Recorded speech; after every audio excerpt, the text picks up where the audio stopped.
In the heart of West Africa, where the winds of the Sahara meet the green fields of the savannah, a new revolution is being born. Not a revolution of chaos, not a rebellion for power, but a revolution for dignity, for sovereignty, and for the right of a nation to own its destiny. The world has seen many uprisings, but what is happening today in Burkina Faso is different. It is bold, it is visionary, and it is led by a man whose name has already started echoing across Africa: Ibrahim Traoré. In a region long scarred by colonial exploitation, foreign interference, and the endless cycles of poverty, the young leader has stepped forward with a daring declaration. Burkina Faso must no longer be a prisoner of dependency. These words, spoken not in whispers but with the fire of conviction, mark the birth of what he calls the progressive and popular revolution. Subscribe now to never miss the unfolding story of this historic revolution. The revolution began not with guns and fire, but with an idea that a nation could stand on its own feet, feed its people, and reclaim what rightfully belongs to them. For decades, Burkina Faso's soil has been rich in gold, yet its people remained poor. Multinational companies dug deep into the earth, taking billions in profit, while villages nearby lived without electricity, water, or basic infrastructure.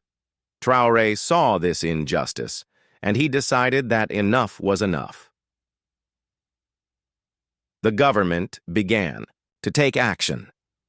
Contracts with foreign mining companies were reviewed. Revenues that once vanished overseas were redirected into national projects. For the first time, villagers who had watched trucks carry away their resources were told that the wealth of the land would finally serve them. It was not just an economic change, it was a psychological one. For the first time in generations, the people of Burkina Faso felt that their voices mattered, that their sacrifices were not in vain. But Traoré's vision extended far beyond gold. He understood that sovereignty was not just about wealth, but about survival. In a land where drought and hunger had haunted millions, he launched an ambitious campaign for food self-sufficiency. Massive irrigation projects were announced. Rivers that once flowed idly were now being redirected through canals into farmlands. Fields that had long been dry began to show signs of green. Farmers, once hopeless, found themselves working land that promised real harvests. The slogan spread quickly across the nation: food for all, dignity for all. The parallels with Burkina Faso's past could not be ignored. Many began to compare Traoré with Thomas Sankara, the revolutionary leader of the 1980s who had dared to dream of an independent Africa. Sankara had been silenced, but his vision never died. And now, in Ibrahim Traoré, the people saw a continuation of that dream. It was as if the spirit of Sankara had returned, not in words alone, but in action. Crowds filled the streets, not out of fear, but out of hope. The outside world, however, was watching with mixed feelings. Some praised Traoré for his boldness, seeing him as a symbol of African pride and renewal. Others, especially those who benefited from the old order, grew nervous. To them, this was not just about Burkina Faso. It was a dangerous example that could inspire other African nations to follow the same path. The question now loomed: could this revolution survive the storms ahead? As the winds of change swept through Burkina Faso, the atmosphere in the capital, Ouagadougou, began to shift. Markets buzzed with conversations not just about daily life, but about destiny. Old men under neem trees debated the meaning of sovereignty, while young students marched with banners declaring, "Our gold is ours, our future is ours." The sense of ownership was spreading, yet with it came resistance. Whenever a small nation dares to challenge the established order, forces from both, within and outside, awaken. For Traoré, this reality became clear very quickly. Reports surfaced of hidden networks trying to destabilize the country, Armed groups that had long terrorized villages became more aggressive, almost as if fueled by invisible sponsors. Some citizens whispered that the sudden rise in attacks was no coincidence, that powerful interests were determined to punish Burkina Faso for daring to dream of freedom. Traore, however, was not deterred. Standing before soldiers in a dusty parade ground, he declared, "We will not kneel. Our fight is not just for Burkina Faso, but for Africa." These words were more than rhetoric. They echoed across the region, reaching Mali, Niger, and even Ghana. Leaders in neighboring countries watched closely, some in admiration, others in fear of what such boldness could inspire within their own borders. International media began to take notice. Headlines described Traoré as the youngest leader in Africa defying global powers. Articles speculated about whether he could survive the political storms that had crushed so many before him. Television screens in Paris, Washington, and London flashed images of him in military uniform, fist raised high, speaking not with hesitation, but with the certainty of a man who knows history is watching. But beyond the cameras, Traoré focused on the ground reality. He knew revolutions cannot survive on words alone. They need results. And so, the government doubled down on agriculture. In the north, near the desert edges, experimental farms were set up with solar-powered irrigation. In the west, canals carried water from rivers into dry fields. Within months, images began to spread of farmers harvesting crops in lands once thought barren. Grain silos were filled, and for the first time in decades, food imports began to decline. The symbolism of these changes was powerful. Burkina Faso, once mocked as one of the poorest nations, was beginning to stand tall. Crowds in villages cheered as convoys of trucks carried supplies of rice and maize, not from foreign aid, but from their own soil. A farmer, his hands rough, from years of struggle, was heard saying, "This is the first time I feel the government works for us, not for others." Yet, the revolution was not without sacrifice. Critics emerged, both inside and outside the country. Some accused Traoré of being too idealistic, of taking risks that could isolate Burkina Faso from the international community. Diplomats warned of sanctions. Economic advisors painted grim pictures of financial collapse, but Traoré's response remained firm. What is the value of aid if it makes us slaves? What is the value of loans if they take away our children's future? Meanwhile, the younger generation rallied behind him. University students painted murals of African heroes, adding Traoré's face beside Thomas Sankara and Kwame Nkrumah. Street musicians sang revolutionary songs, while women in markets began wearing scarves with his image. It was not mere politics anymore. It was culture. It was identity. It was pride. The world powers, however, were not impressed. Rumors swirled of secret meetings, of plots to weaken his government, of economic deals designed to trap the nation once again in dependency. And yet, every attempt seemed to strengthen the people's resolve. Burkina Faso was no longer walking alone. It was part of a larger African awakening. Mali and Niger publicly expressed solidarity, and discussions began about forming new regional alliances independent of the old colonial ties. This momentum gave the people hope, but also raised the stakes. The revolution was now bigger than Burkina Faso. It had become a test case for Africa itself. Could a small nation, led by a young captain, truly break free from centuries of control? Could it survive the pressures of global politics, the temptations of corruption, and the threats of sabotage? On the streets of Ouagadougou, one could sense both excitement and tension. The murals were brighter, the music louder, but the security checkpoints were tighter. Traoré himself admitted in a speech, "They will try everything to stop us. But remember, we are the children of Africa, and Africa never surrenders." As night fell over the capital, a new chant echoed in the neighborhoods. Dignity or death. Sovereignty or nothing. It was no longer just the voice of one leader.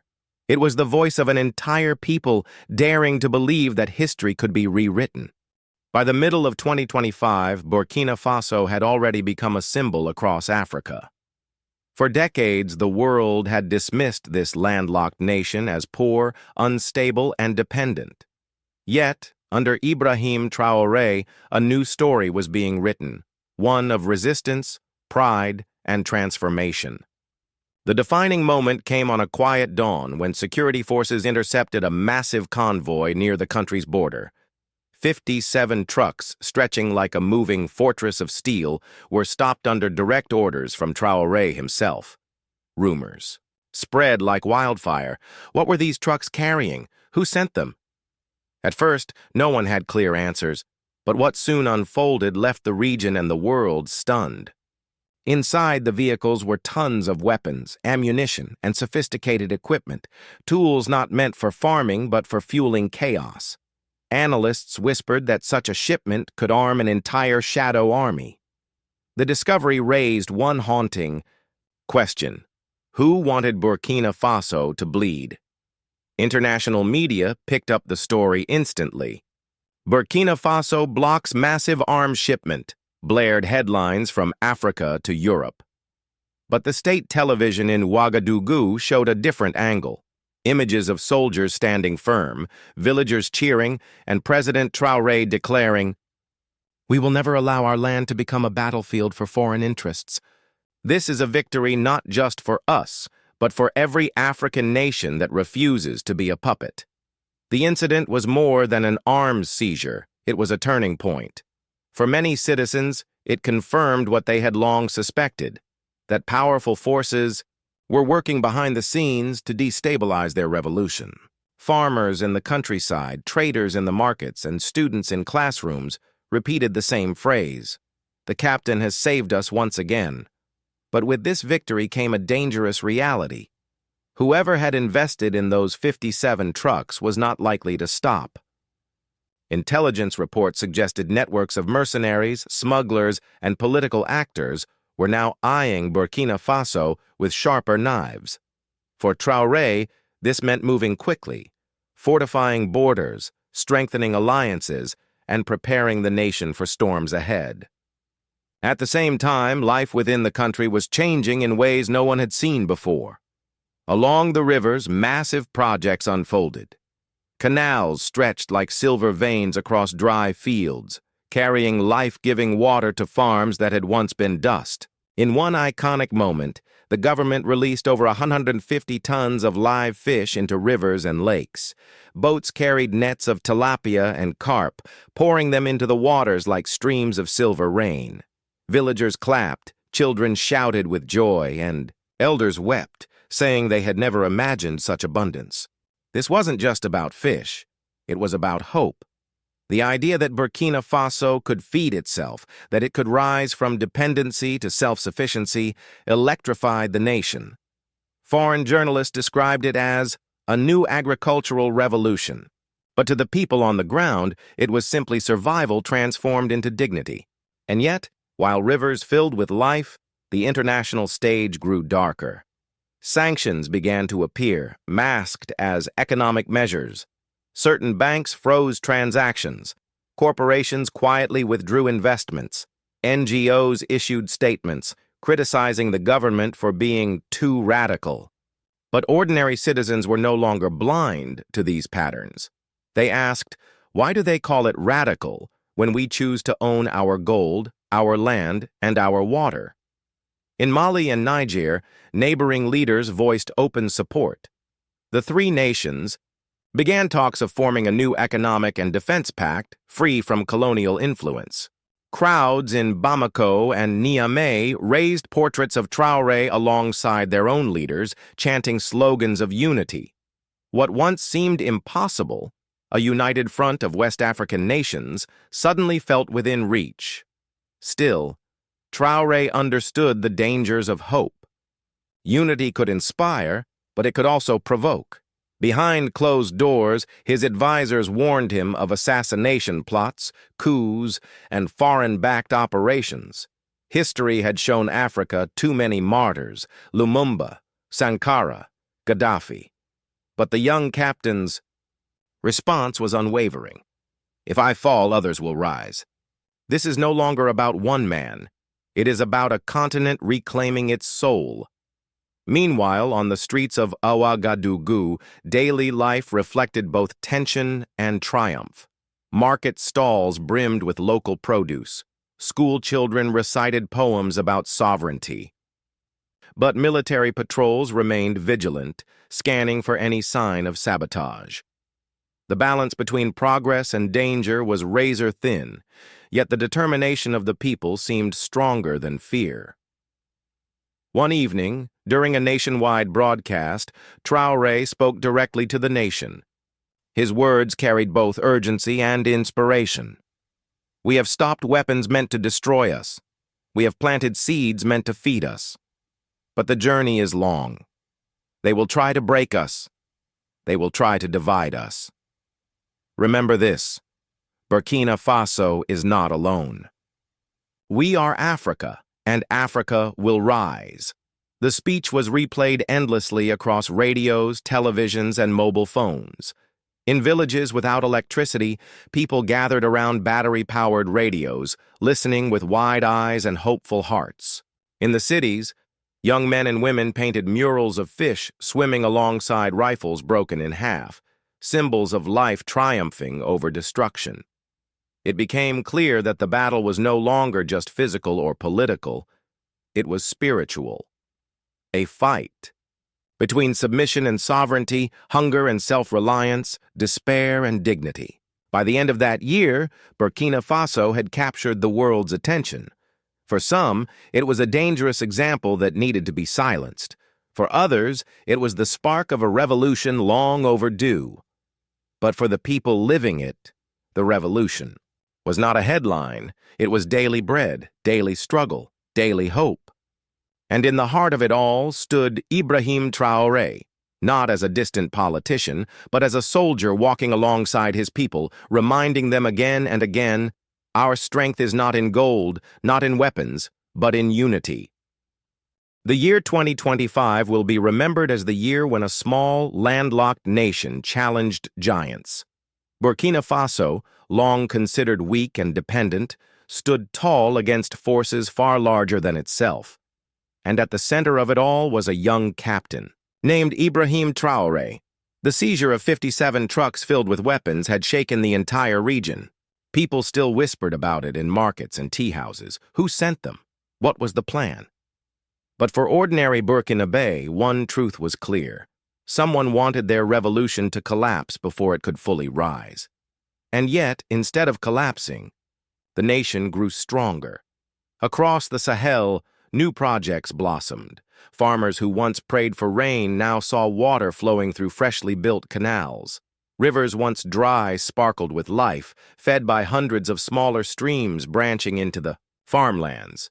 The release of 150 tons of fish was only the beginning. Fishing communities reported record catches, children carried baskets of fresh tilapia home, and elders declared it a miracle. To the outside world, these projects looked like simple agriculture. But for the people of Burkina Faso, they symbolized freedom. For decades, they had been told to depend on aid, to wait for shipments of food that came late, spoiled, or never at all. Now, for the first time, they were tasting the fruits of their own land, their own rivers. International powers did not sit quietly. Western governments issued statements warning of authoritarianism. Sanctions were quietly imposed, aimed at cutting Burkina Faso off from international finance. Arms companies, furious at losing contracts, whispered in diplomatic corridors, lobbying for interventions. Intelligence agencies painted dark pictures in their reports, describing Traore as a threat to stability. But stability for whom? For the people who lived under hunger and dependence, or for the foreign companies that extracted Africa's wealth? This question spread far beyond Burkina Faso's borders. In Mali, Niger, Guinea, and even as far as Congo, crowds began chanting the same slogans: our gold, our land, our water, our future. In Bamako, posters of Ibrahim Traoré appeared beside portraits of Thomas Sankara, the legendary revolutionary who had once walked the same streets. In Niamey, students carried banners that read, "From the Sahel to the sea, Africa will be free." The momentum was unstoppable. For the first time in decades, African youth were no longer just dreaming of jobs abroad. They were dreaming of building a continent that could stand on its own feet. But hope is dangerous, and Traoré knew this. His advisors reminded him daily of what had happened to past African leaders who dared to challenge the world order. Lumumba, executed. Sankara, assassinated. Gaddafi, bombed. The pattern was clear. Africa's greatest threats to colonial powers were not dictators, but visionaries. One night, in a private meeting with his closest commanders, Traoré spoke with calm determination. "They will come for me. Maybe tomorrow, maybe next year. But remember this, our fight is bigger than one man. If I fall, another will rise. If one flame is extinguished, 1,000 more will burn." The words spread quietly among the soldiers, and then among the people. Instead of fear, they inspired courage. Murals appeared across Ouagadougou, showing not just Traoré's face, but 1,000 anonymous silhouettes, painted in bold colors, with the words, "We are all the revolution." Meanwhile, Burkina Faso, Mali, and Niger signed a historic defense pact, pledging to protect one another against foreign interference. The three nations also began talks of a shared currency, one independent of old colonial systems. It was a dream long considered impossible, now alive on the horizon. The world watched nervously. Some called it a new dawn for Africa, others warned of chaos. But for the people living in the heart of it was simple. For the first time, they felt ownership of their destiny.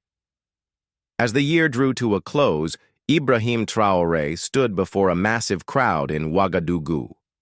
The square overflowed with farmers, workers, students, and soldiers. Flags waved in the wind, drums echoed in the air, and chants of unity rolled like thunder through the streets. He raised his voice above the roar. "They said we were too small. They said we were too poor. They said we would always bow. But look, around you. Do you see fear? Or do you see freedom? Do you see hunger? Or do you see hope? This is only the beginning. Burkina Faso is not alone. Africa is not weak. We are rising, and nothing can stop us." The crowd erupted. Tears streamed down faces. Children sat on their fathers' shoulders, waving flags higher than they ever thought possible. Women ululated with joy. In that moment, under the open African sky, it no longer felt like one man's revolution. It felt like the heartbeat of an entire continent, and as the drums beat into the night, a new generation whispered to itself, "We will not forget. We will not surrender. We are the children of freedom." If you followed this journey, you already know. It's more than a story about one leader. It's about a continent reclaiming its soul. If you believe Africa deserves to write its own future, then stay connected. Subscribe, share this story, and let the world know, because history is being written and you are part of it.